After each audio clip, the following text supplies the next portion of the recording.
मित्रों, आज जो मैं आपके माध्यम से दिल्ली की जनता को और देश की जनता को बताना चाहती हूँ वो ये है कि काला बाजारी और जमाखोरों के साथ कांग्रेस का हाथ जमाखोरों और काला बाजारियों के साथ। आप एक इवेंट्स को ज़रा देखने का कोशिश करें तो नवनीत कालरा नाम का जो एक बिजनेसमैन है, एंटरप्रेन्योर है, उसको पुलिस पकड़ती है क्योंकि देश के अंदर इस समय आपदा है और आपदा कानून के तहत चीज़ों की जमाखोरी और उसके ऊपर काला बाजारी करने का जुर्म है। हाई कोर्ट के आगे ये मैटर एंटिसिपेटरी बेल के लिए लगातार आ रहा है और कोर्ट के मुताबिक ही ऐसे सब जमाखोरों के पास से चीज़ों को पकड़कर उनके खिलाफ जो है कार्रवाई होनी चाहिए।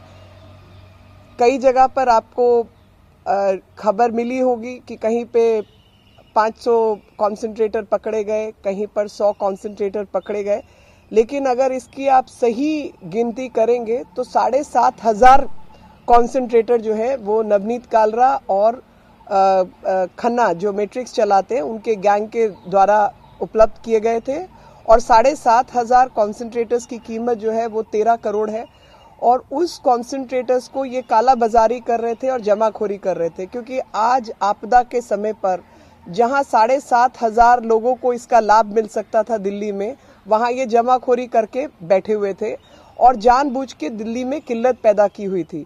आप समझने की कोशिश करें कि वहां पर राहुल गांधी और उनके जितने मित्र हैं और कांग्रेस पार्टी के जितने लोग हैं वो सब हाहाकार मचाते, दिल्ली में ऑक्सीजन की किल्लत है, दिल्ली में ऑक्सीजन की किल्लत है, और उससे पहले जब वैक्सीन लगाने का समय आता है वैक्सीन नहीं लगवाने देते लोगों को और बाद में किल्लत को एक आर्टिफिशियल कमी शहर में कमी पैदा की जाती है और उस आर्टिफिशियल कमी को फिर एक्सप्लॉइट किया जाता है।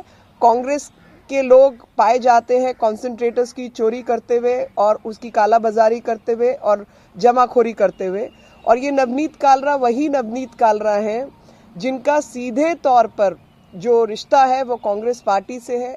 इनकी अपनी फेसबुक पे जाकर देखें तो सबसे पहले तो इन्होंने पेंडेमिक के लिए मोदी को जिम्मेवार बताया हुआ है कि मोदी जी जिम्मेवार हैं उन सब हरकतों के लिए, और इनके अपने शेफ जो कि इनके यहाँ खाना बनाने का काम करते हैं टाउन हॉल जैसे रेस्टोरेंट के अंदर, उनकी तस्वीरें हैं सोनिया गांधी और राहुल गांधी के साथ, और उन तस्वीरों में ये कहते हैं कि फर्स्ट फैमिली ऑफ इंडिया। अब मुझे नहीं पता कि वो कुक जो है उनको समझ भी आता है कि फर्स्ट फैमिली का क्या मतलब होता है।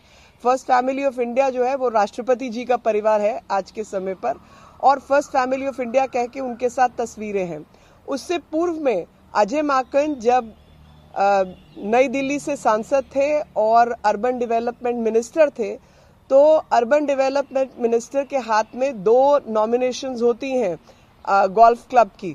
तो दिल्ली गोल्फ क्लब में 2004 और 5 के बीच में उन्होंने सबसे पहले रॉबर्ट वाड्रा को वो नॉमिनेशन दी और 5 और 6 में नवनीत कालरा को वो नॉमिनेशन दी, और उसका बल्कि पार्लियामेंट के अंदर सवाल भी लगा कि आपका किन किन लोगों को आपने नॉमिनेशन दी और उनकी पहचान का क्या आधार है कि आप उनको एमिनेंट पर्सन्स के रूप में रिकॉग्नाइज कर रहे हैं, उनको पहचान दे रहे हैं। तो उस सवाल के जवाब में पार्लियामेंट के अंदर, संसद के अंदर ये जवाब दिया गया। काला बाजारियों को हाथों को मजबूत किया और उस सिचुएशन को एक्सप्लॉइट करने के लिए अपने ही लोगों को व्यापारी के रूप में खड़ा करके उसको एक्सप्लॉइट किया, उसका शोषण किया, जनता का शोषण किया, ताकि जो 11,000 से 13,000 की चीज़ है वो 70,000 तक बेची जा सके और जो 24 से 30,000 की चीज़ है वो 1.5 लाख रुपए तक बेची जा सके। ये स्थिति इन्होंने देश में और दिल्ली में पैदा की।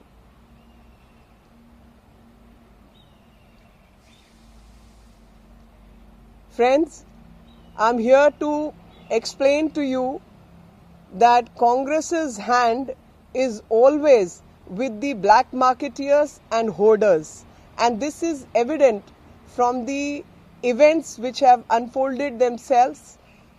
Navneet Kalra, who's connected to or who's the owner of Town Hall restaurant in Delhi, and this person is directly in links with Congress. If you see his Facebook posts, he's blaming Prime Minister Modi for the pandemic. And when pandemic is going on in Delhi, then in violation of Epidemic Act, in violation of various sections of IPC, cheating, black marketing, hoarding, they were found to be hoarding 7,500 oxygen concentrators, and they were selling it at exorbitant price. So some of the oxygen concentrators worth 11 to 14,000 rupees were getting sold at 70,000 and above, and some of the concentrators, only 1 or 2 lots, which were 24 to 30,000 rupees, were getting sold at 1,30,000 and above.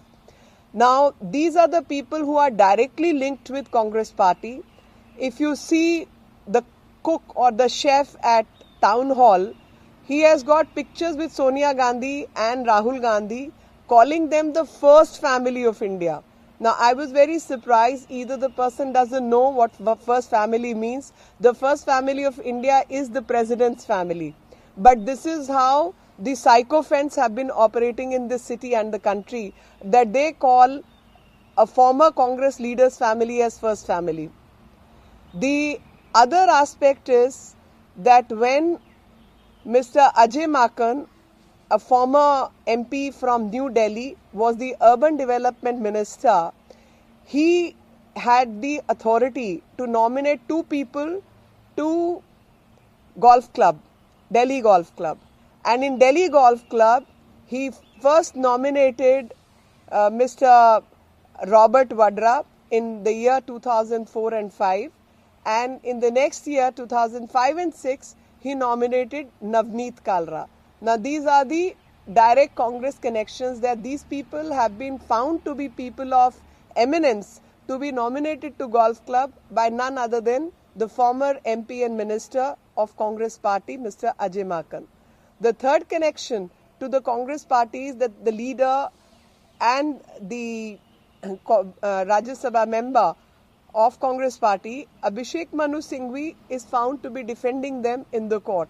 And that is why I am saying Congress का हाथ काला बाजारी और hoarders, जमाखोरों के साथ, वो आपके सबके सामने है कि जमाखोर और काला बाजारी करने वाले लोग वो सब कांग्रेस के साथ है। और कांग्रेस ने आज तक के अपने शासन में और शासन के बाहर रहते हुए भी ऐसा ही गोरख धंधा करने वालों को बढ़ाया है। जी,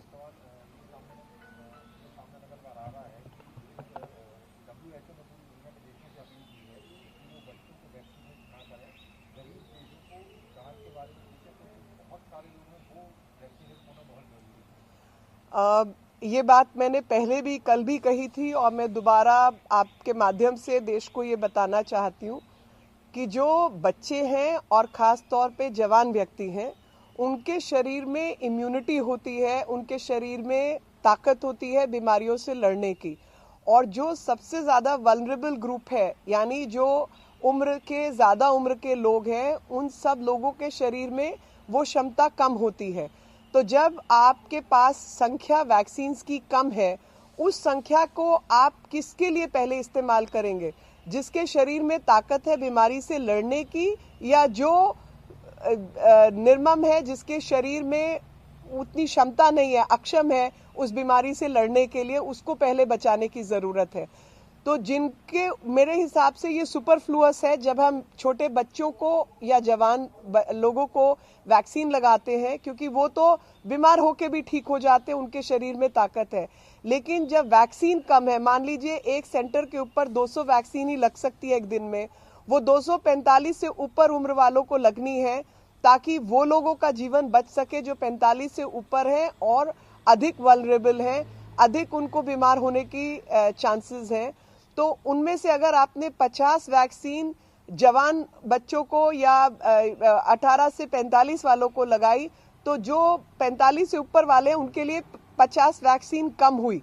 और जब 50 वैक्सीन कम हुई, वो 50 लोग उस खतरे की घंटी उनके ऊपर बज गई कि उन लोगों को वैक्सीन नहीं उपलब्ध होने के कारण उनकी मौत हो सकती है, वायरस उनको जबरदस्त तरीके से अटैक कर सकता है। तो मैं ये विनती शुरू से कर रही हूं कि जो स्केल बनाया था, सबसे पहले कोरोना वॉरियर्स, उसके बाद वो लोग जो कि क्षेत्र में कोरोना के संपर्क में ज्यादा आने का चांस है, 60 साल से ऊपर की उम्र वाले लोग और फिर 45 से ऊपर की उम्र वाले लोग। ये जो स्केलिंग डाउन थी ये बिल्कुल सही तरीका था और उसी तरीके पे काबिज होना चाहिए। मैं आपको पर्सनल उदाहरण देना चाहती हूँ और ये बात मैं रिपीटेडली कह रही हूँ कि जब मेरे बच्चे छोटे थे तो डॉक्टर ने कई बार कहा कि आप इनको चिकन पॉक्स की वैक्सीन लगवाइए। तो मैंने उनको, डॉक्टर साहब को मना किया। मैंने कहा डॉक्टर साहब, मैं चिकन पॉक्स की वैक्सीन बच्चों को नहीं लगाऊंगी क्योंकि वैक्सीन कितने साल तक चलेगी? तो बोले 18 से 20 साल तक। तो मैंने कहा कि 18 से 20 साल बाद मुझे दोबारा वैक्सीन लगानी पड़ेगी और तब बच्चे किस हॉस्टल में पढ़ रहे हैं, कहाँ काम कर रहे हैं, क्या नौकरी पर है, मुझको ही नहीं पता। और ऐसे समय पर वो दोबारा वैक्सीन का जो समय है वो सर्टेन नहीं है कि वो पहले उनकी इम्यूनिटी खत्म हो गई, बाद में खत्म हुई, तो वो जबरदस्त तरीके से एडल्टहुड में बीमार पड़ेंगे। इससे अच्छा है वो कम उम्र में उनको बीमारी हो जाए और उस बीमारी से वो उबर जाए तो परमानेंटली उनकी बीमारी हमेशा हमेशा के लिए ठीक होगी और उनको कभी भी चिकन पॉक्स माता नहीं निकलेगी। यही लॉजिक, कोरोना वायरस अलग किस्म का वायरस है, लेकिन यही लॉजिक अप्लाई होता है कि जवान बच्चे, युवा का शरीर में क्षमता है, इम्यूनिटी बढ़ जाती है लड़ने की, इसलिए उनको वैक्सीन करके हम उन लोगों का हिस्सा ले रहे हैं जिनके ऊपर ज्यादा खतरा है, जो 45 से ज्यादा उम्र वाले लोग हैं।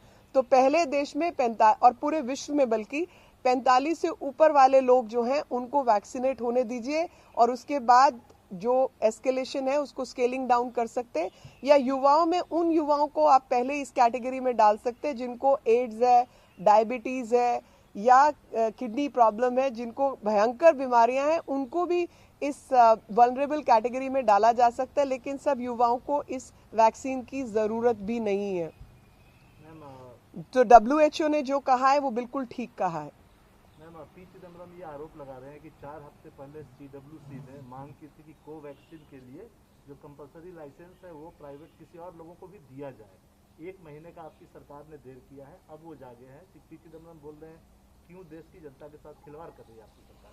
पी चिदम्बरम जी भूल जाते हैं कि 21 जून और जून से जब से वैक्सीनेशन इस देश में चल रही है, वो खुद और इनके तमाम नेता, मैं नाम किस किस का लूं क्योंकि सारी कांग्रेस एक ही थैली की चट्टी बट्टी है, जिन्होंने वैक्सीन के खिलाफ पूरे देश में मुहिम चलाई और इनके रहते बहुत सारे कांग्रेस के कार्यकर्ता या कांग्रेस की नीतियों से प्रभावित लोगों ने वैक्सीन नहीं लगवाई और वो वैक्सीन नहीं लगवाने की वजह से बहुत लोगों की जान गई।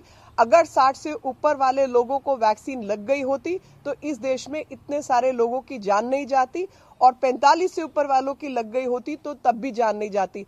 सबसे पहले पी चिदम्बरम जी इस बात की एक्सप्लेनेशन दे कि कांग्रेस के लोगों ने उनके समेत देश में बनी वैक्सीन के खिलाफ मुहिम क्यों चलाई थी। और जहां तक बाकी लोगों को लाइसेंस देने की व्यवस्था की बात है, उसके लिए हमें आपकी जानकारी की कोई आवश्यकता नहीं है क्योंकि ना तो आप कोई माइक्रोबायोलॉजिस्ट हैं, ना ही आप वैज्ञानिक हैं जो इस पर संदर्भ में अपने भाषण का प्रयोग करें। जहां आपको लोगों को मोटिवेट करने की जरूरत थी, आपने वो काम नहीं किया।